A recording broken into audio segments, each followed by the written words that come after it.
किस राक्षस से डरकर भागे थे भगवान शिव? कहानी में क्या है जीवन का सार? भगवान शिव के आसानी से प्रसन्न होने और वरदान देने की दर्जनों कहानियां सुनाई जाती हैं। ऐसे ही एक बार शिवजी एक राक्षस को वरदान देकर मुसीबत में पड़ गए थे। अंत में भगवान विष्णु ने उस राक्षस का वध किया और शिवजी को छुटकारा दिलाया था। भगवान शिव ने एक राक्षस की कठिन तपस्या से प्रसन्न होकर उसे ऐसा वरदान दे दिया कि वह उनके लिए ही मुसीबत बन गया।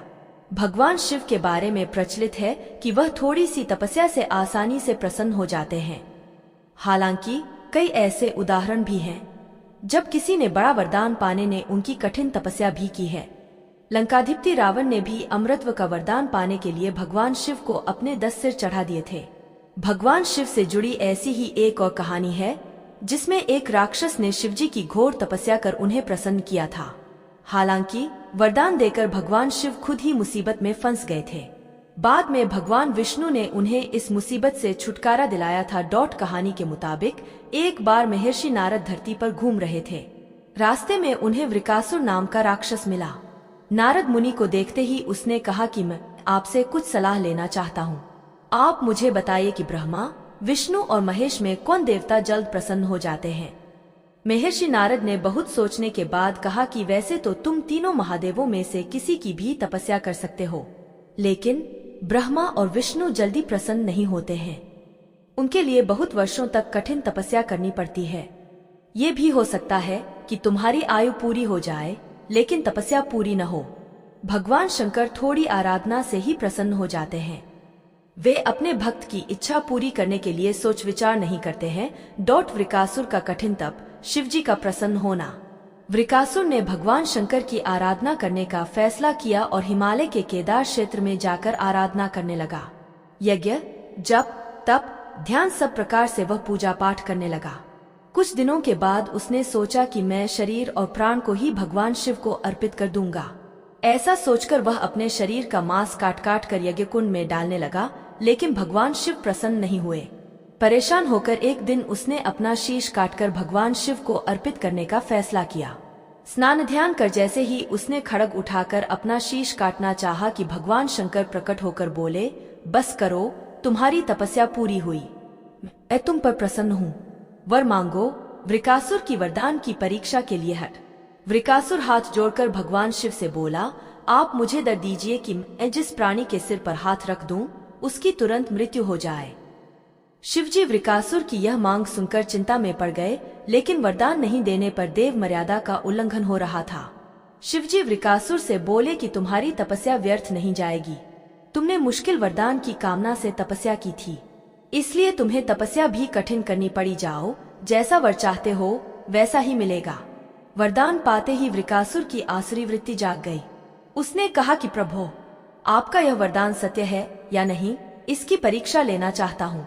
इसलिए पहले आपके सिर पर ही हाथ रखकर देखता हूँ कि इस वर में कितनी सत्यता है। भगवान शिव का विष्णु जी से मदद मांगना। भगवान शंकर ने सोचा कि यह राक्षस कुछ नहीं सुनेगा।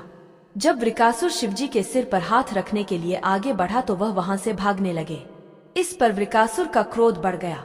वह पीछा करते हुए चिल्लाया कि महर्षि नारद की तरह आपने भी मुझसे छल किया है। वरदान की परीक्षा से डरकर क्यों भाग रहे हैं?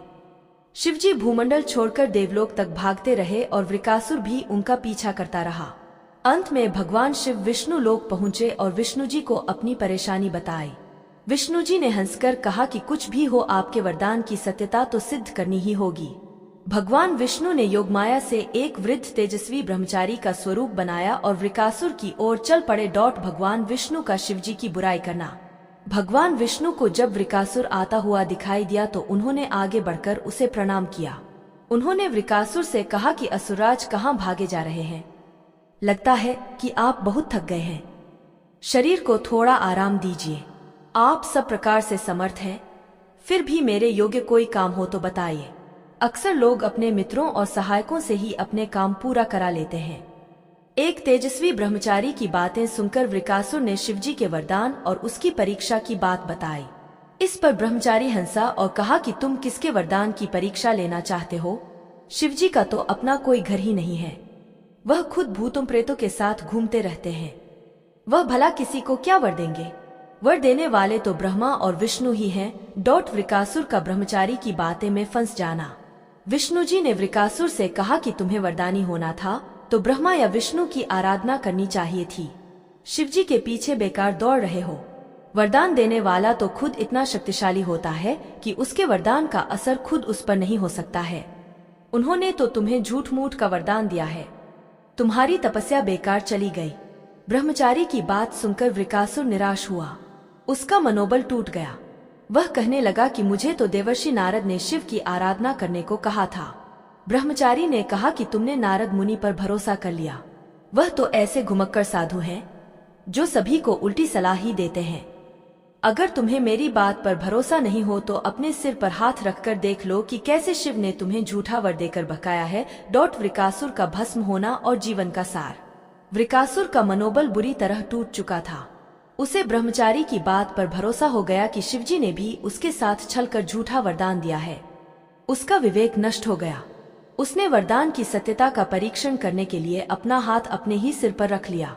सिर पर हाथ रखते ही भयंकर अग्निपुंज प्रकट हुआ और वृकासुर उसमें भस्म हो गया।